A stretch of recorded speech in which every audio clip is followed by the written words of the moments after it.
तो लगन चार्ट में हम 10th लॉर्ड की प्लेसमेंट को लगातार कंपेयर कर रहे हैं जब भी 10th लॉर्ड आपका विभिन्न भाव में स्थित होगा। तो इस वीडियो में हम डिस्कस कर रहे हैं, मान लो किसी का 10th लॉर्ड 7th हाउस में स्थित हो या किसी जातक का 10th लॉर्ड 2nd हाउस में स्थित हो, तो दोनों में से कौन सी प्लेसमेंट ज़्यादा बेहतर हो सकती है। सबसे पहले अगर हम विचार करेंगे 10th लॉर्ड अगर आपका 7th हाउस में स्थित है तो 10th लॉर्ड के 7th हाउस में स्थित होने से पार्टनर के आने के बाद कैरियर से रिलेटेड कोई आप बड़ा फैसला ले सकते हैं। आपकी जो कहीं ना कहीं कैरियर से जुड़ा हुआ जो कार्य है आपका, चाहे कोई भी प्रकार का आप कैरियर चुने हैं, उसमें पार्टनर की भूमिका काफ़ी ज़्यादा अहम हो जाएगी, या जो आपका मैरिज जैसा चलेगा उसका असर आपके कैरियर पर पड़ना तय है। ऐसे केस में कभी कभी आपके और आपके जीवन साथी का जो प्रोफेशन है वो सिमिलर भी हो सकता है, या आपने ऐसा ही पार्टनर चुना हो जिसमें आप किसी फील्ड में काम कर रहे हैं, उसी फील्ड में आपका जीवन साथी भी काम कर रहा हो, तो फिर आपका एक म्यूचुअल अंडरस्टैंडिंग या परस्पर जो एक दूसरे को सहयोग है वो यहाँ बनता है। अब जो 7th लॉर्ड है आपका, वास्तव में 7th लॉर्ड आपका किस प्रकार का प्लैनेट है और 7th लॉर्ड का जो संबंध है आपके 10th लॉर्ड के साथ वो कैसा है।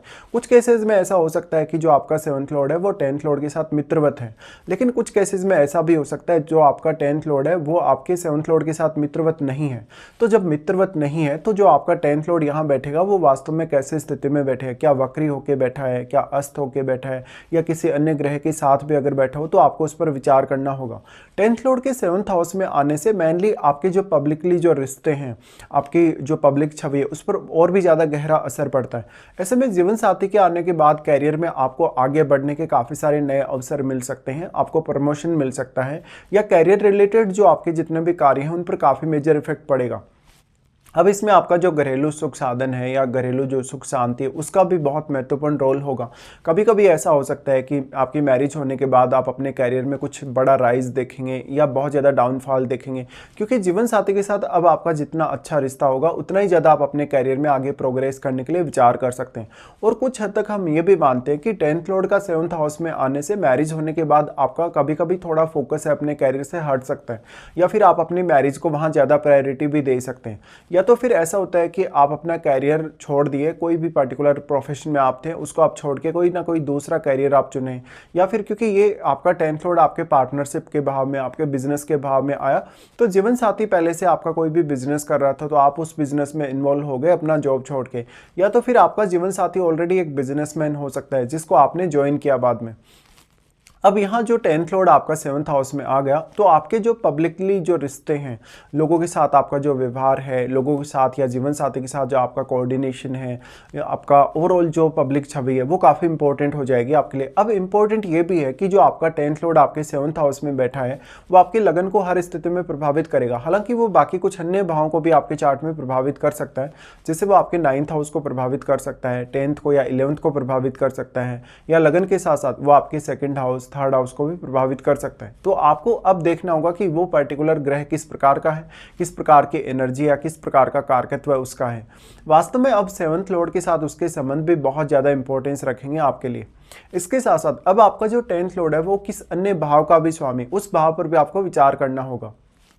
अब यहाँ जो आपका 10th लॉर्ड आपके 7th हाउस में आ गया उसका प्रभाव आपके लगन पे है। लगन पे होने से वो आपके लगन के साथ अपनी एनर्जी को एक्सचेंज कर रहा है। तो कभी कभी ऐसा होता है कि मैरिज होने के बाद आपका जीवन साथी और आप स्वयं कैरियर को बहुत ज़्यादा प्रायोरिटी देने लगते हैं, या अपनी जो पब्लिकली जो लाइफ है या पब्लिकली जो आपके रिश्ते हैं उनको भी काफ़ी ज़्यादा प्रायोरिटी देने लगते हैं। इससे आपके नेम फेम, आपकी प्रतिष्ठा या मान सम्मान पर काफ़ी गहरा असर पड़ेगा, और आपकी जो इंडिविजुअल लाइफ है उसको आपको पब्लिकली सामने लाने में कहीं ना कहीं मदद मिलेगी।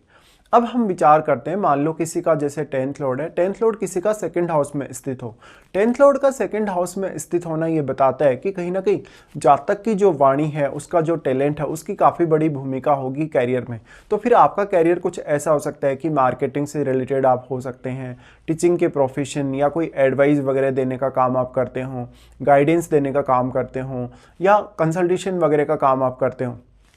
अब वाणी के घर में अगर 10th लॉर्ड आ गया है तो आप अपनी जो फैमिली रिलेटेड कार्य हैं, जैसे कि आपका ओवरऑल जो स्टेटस है फैमिली का, आपके पास धन संपत्ति वगैरह, उन पर भी काफ़ी ज़्यादा आप ध्यान देंगे। ऐसे में इस बात की संभावना काफ़ी ज़्यादा बनती है कि जातक या तो अपना जो कैरियर है उसमें वो अपनी फैमिली का काफ़ी इन्वॉल्वमेंट देखेगा, जैसे आप अपने फैमिली के किसी बिजनेस को आगे बढ़ा रहे हैं, या तो फिर आप अपना जो जॉब कर रहे हैं, जॉब के माध्यम से ही ज़्यादा धनवान बनेंगे या पॉपुलर बनेंगे। अब आप अपनी वाणी का या अपनी छवि का जो प्रभाव है वो अपने कैरियर में कितना स्ट्रांगली लाते हैं, इसका बहुत बड़ा रोल होगा। वास्तव में अब आपका यहाँ सेकंड लॉर्ड काफ़ी इंपॉर्टेंट हो गया आपके लिए, क्योंकि सेकंड लॉर्ड आपके 10th लॉर्ड का डिस्पोजिटर बनेगा और सेकंड लॉर्ड का प्लेसमेंट अगर आपके चार्ट में अच्छा हो तो 10th लॉर्ड का आपके सेकंड हाउस में जाना आपके लिए और भी ज़्यादा अच्छा साबित हो सकता है। इसके साथ साथ आप अपने फैमिली बिजनेस में हो सकते हैं या फैमिली बिजनेस को ही काफ़ी तेज़ी से आगे बढ़ाने वाले हो सकते हैं। बट कभी कभी ऐसा भी होगा जब आपको आपकी फैमिली से कुछ पर सहयोग नहीं मिलेगा या फैमिली के साथ कुछ डिस्प्यूट भी होंगे। ऐसे में अगर आपका 10th लॉर्ड एक क्रूर ग्रह है तो आपका बहुत ज़्यादा वो डोमिनेशन दिखाता है आपकी फैमिली पर।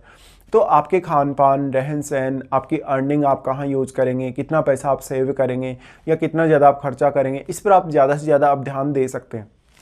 आपका 10th लॉर्ड आपके सेकंड हाउस में जाने के बाद आपके 8th हाउस को तो हर स्थिति में ही प्रभावित करेगा, चाहे वो कोई भी ग्रह हो, लेकिन यहाँ से फिर वो आपके 4th हाउस को प्रभावित कर सकता है, आपके 6th हाउस को प्रभावित कर सकता है या किसी भी अन्य भाव को भी अगर वो प्रभावित कर रहा है तो उस भाव में बैठे हुए ग्रह और उस भाव में जो स्थित आपका साइन है उसको आप जरूर देख लें। वास्तव में 10th लॉर्ड का सेकंड हाउस में जाना आपकी पूरी की पूरी लाइफ को बदल सकता है, आपकी लाइफ स्टाइल पर काफ़ी मेजर प्रभाव वो डाल सकता है। और जो आपका 10th लॉर्ड आपके सेकंड हाउस में चला गया वो आपके 8th हाउस को जरूर ही प्रभावित करेगा। ऐसे में आपकी आर्थिक स्थिति के बदलने या कभी कभी बहुत ज़्यादा आर्थिक रूप से चुनौतियां आने के चांसेस हैं। अब मान लो अगर आपका 10th लॉर्ड का प्रभाव कुछ हद तक अगर अच्छा नहीं है सेकंड हाउस में बैठने के बाद, तो आप जहां जहां भी अपना पैसा आपका इन्वॉल्व होगा, जहां जहां भी आप पैसा इन्वेस्ट करेंगे या कोई भी प्रकार से आप पैसा कमाने को लेकर देखेंगे, आप लालच वगैरह करेंगे तो आपको आर्थिक रूप से काफ़ी चुनौतियां आ सकती हैं। कभी कभी आपकी सेविंग है वो आप बर्बाद कर सकते हैं और बिना कोई डिसीजन लिए ब्लाइंडली कोई भी आप फैसला ले सकते हैं। यहाँ पे अब आपका जो आपका 10th लॉर्ड सेकंड हाउस में जाने से कहीं ना कहीं वो आपको काफ़ी उग्र बना सकता है, आपकी आवाज़ को बहुत ज़्यादा प्रभावशाली बना सकता है। तो आप अपने वाणी के टैलेंट या अपनी पर्सनैलिटी के टैलेंट पे ज़्यादा से ज़्यादा ध्यान दें। इसके साथ साथ आपके लिए 8th हाउस में बैठा हुआ प्लैनेट भी उतना ही इंपॉर्टेंट है, क्योंकि 8th हाउस में बैठे हुए ग्रह का जो प्रभाव होगा वो आपके सेकंड हाउस पे होगा। ऐसे में जो आपके सेकंड हाउस में आपका 10th लॉर्ड बैठा है उसको वो ग्रह प्रभावित करेगा। इसके साथ ही अब आपका 8th लॉर्ड कितना वेल प्लेस्ड है आपके चार्ट में या सेकंड लॉर्ड कितना ज़्यादा वेल प्लेस्ड है, या तो फिर सेकंड लॉर्ड का अगर 10th हाउस से संबंध हो, 11th से संबंध हो, तो जो 10th लॉर्ड का प्लेसमेंट आपके सेकंड हाउस में बना वो आपके लिए और भी ज़्यादा फेवर करेगा आपको। इसके साथ साथ अब आपको अपनी महादशा पर भी विचार करना होगा। वास्तव में आपका 10th लॉर्ड अगर सेकंड हाउस में बैठने के बाद किसी भी अन्य ग्रह से प्रभावित है या किसी भी अन्य ग्रह के साथ भी अगर बैठा है तो उन ग्रहों का रोल भी आपके लिए उतना ही इंपॉर्टेंट है। इसके साथ साथ वास्तव में यहाँ ओवरऑल जो आपका चार्ट है पूरा का पूरा, या जो ओवरऑल जो ग्रहों का प्रभाव है, जैसे कि आपके 10th हाउस में भी कोई ग्रह ऐसे केस में स्थित हो सकता है, तो आपको उस पर भी विचार करना चाहिए।